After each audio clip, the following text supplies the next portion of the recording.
In this video, I want to explore a method for checking the consistency of thinking and the values and beliefs that are a result of or are justified by arguments under test. What inspired me to make this video are some thoughts I had when reading Sam Harris's Free Will. In this book, Harris describes what the naive belief about free will is, a capacity to think, decide, and act unconstrained by physical events. And what is the source of it? Our subjective experience of freedom of will. Sam then proceeded to tear this conception of free will apart. So what is wrong with this picture? Nothing really. You can do that quite successfully.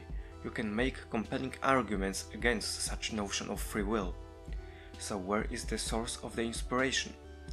Before reading this book, I had been familiar with Sam's work on morality.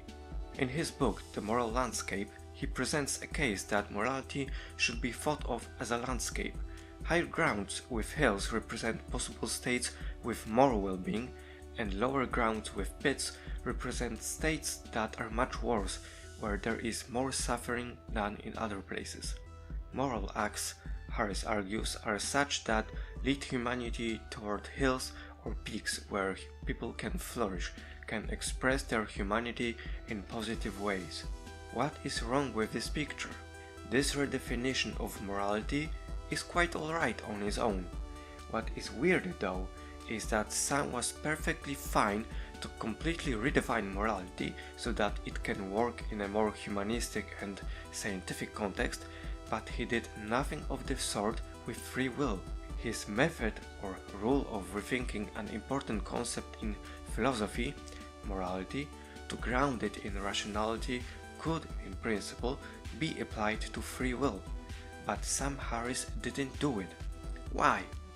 Why have a standard that one applies arbitrarily only to one case?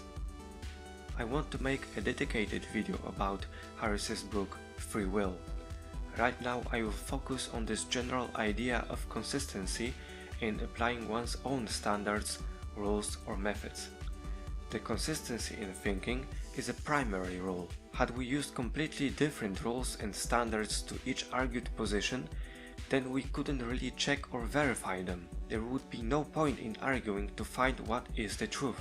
Only by applying principles equally, we know that we can trust in the conclusions. Consistency is the keystone of rational discourse. The method I'm going to present here will help you to find shaky foundations of arguments because they fall apart in situations where they were supposed to work, identify inconsistent thinking in somebody's argument, thus enabling you to be more skeptical and critical towards it, and scrutinize your own beliefs and attitudes by looking at how you justify them and checking whether you would use analogous justifications for claims made by others, positions that you don't subscribe to. I'm not giving you a description of yet another logical fallacy. I give you a fishing rod with which you will catch errors in how people fail to follow their own rules. Rather than looking for a specific logical fallacy in an argument, you will look for inconsistent application of standards of thinking across arguments. When I say that thinking is consistent, I mean that if you employ a rule or a type of argument in one situation, you use it in all other situations that the rule can be applied to. When somebody applies a rule to one scenario, but in a different yet similar scenario doesn't apply it, I say this is inconsistent thinking. How would it look in practice? I'll give you some examples. In an interview, a woman named Sally says she very much dislikes when religious people walk around the streets trying to convince others to their ideas. She even mentions Jehovah's Witnesses as the prime example. She says that they can believe whatever they want, but they shouldn't try to convince other people because everybody can have their own opinions.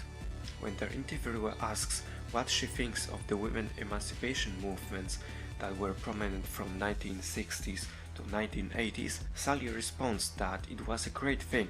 Women organized themselves, held protests, and eventually they changed how society views women, she explained. What is striking is the fact that on the one hand Sally holds in high esteem women's movements that tried and succeeded to change people's opinions, but at the same time she looks down upon religious people that do a very similar thing. They try to change people's minds because they also think that what they believe in is a good thing. Dennett wrecks religion and calls it nonsense. He wants people to recognize that religions don't convey truth and that people can be moral without it. Dismantling false beliefs is a priority for Dennett. When asked about free will, he would say that unconstrained free will doesn't exist. However, he says we shouldn't tell this to the public because, as he claims, people may start to behave irresponsibly. Dennett doesn't apply the spreading the truth virtue equally. He doesn't follow his own standard in every case to which it can be applied, so he's inconsistent about it. Bob says that he would only use violence in self-defense. When asked for the reason, he replies, "I don't want to get hurt and I think everybody has the same feelings about it." When confronted with a hypothetical scenario in which he could assault and beat up a guy to get him money to help 5 starving children, he says he wouldn't do it because no one would like to be treated like that. Bob is consistent in applying his own rule. So how would you use this method? I divided it into clear steps. Here they are. Find an important claim someone is making. Get a clear and concise justification or an argument for it. From this argument, remove all the things that are specific to this particular claim. What's left is a general rule or a generic form of arguing. Get other claims with justifications that this person made. They can be about different topics altogether. Try to apply the previously extracted rule or argument type to this new claim. If the generic argument type can be applied, look at the consequences. Is the claim currently under scrutiny still sensible? Did the added argument change anything? Does the conclusion still hold? Is the conclusion still as strongly supported? Alternatively, you can backtrack to the original argument that you distilled into the generic form. You can now ask the question, if the general rule can be just as easily applied to both cases but wasn't present in the second one, then is it valid to apply it in the original argument in the first place? Does the argument break down when you remove this rule?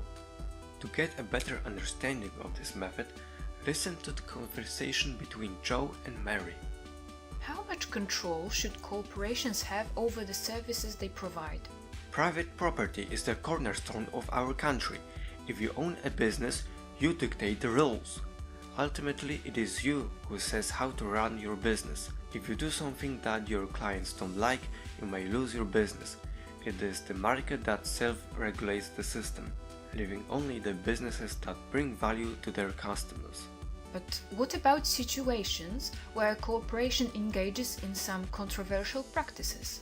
I think that if it's legal, then there really is no problem. If someone doesn't like it, they may simply not use their services. Otherwise, it would be restricting freedom. Is freedom of speech something that is valuable to you? Yeah, I think free speech is the foundation of our civilization. Are there some exceptions? Are there any situations where speech should be controlled or moderated? No, I don't think so. That is, if you don't encourage people to commit crime or violence or anything like that, then you should be allowed to say what you have to say, whatever that is. Recently, there were many news stories about people getting banned on social media platforms, allegedly due to their views that they were expressing on these sites. What do you think about that? This is censorship. I don't like that. Who can even decide what is allowed to be said publicly and what should be censored? You can't do that. Once you give someone power to censor one opinion or speech, then it will leave the doors open to more censorship. We definitely can't have that. When I asked you how companies should run their business, you said that this is up to them. So don't you think that the corporations that own and run social media platforms can delete whatever content they want? It's their business after all. And with that, Mary leaves Joe speechless. So what we have are these 3 claims. Claim 1. If you own a business, you dictate the rules of how it operates. Claim 2. Free speech is one of the most important values. Claim 3. Social media platforms shouldn't block users or delete their content, otherwise it would be censorship, a violation of free speech. When Mary applied the rule, "You can provide a service in however way you like," to the last claim made by Joe, she got something along the lines of social media can block whoever they want or allow only the content they like because it's their platform, their service, take it or leave it. You now have two conclusions in direct opposition to each other. You can now approach the third claim with clear understanding that it is not as straightforward and you now know why. You can also backtrack. Take the rule used in the third claim, free speech should not be limited on social media, and apply it to the original claim that business can dictate the conditions of its services. You will immediately come up with questions such as, are there limits for freedom in business? If so, what could they be? In all, you have found that Joe is inconsistent in applying his own standards to his own positions. You don't need to look for any free speech limited fallacy or the fallacy of absolute freedom in providing services. You have a way of catching instances of insufficiently rigorous thinking that produces inconsistencies and weakens arguments. You have an upper hand.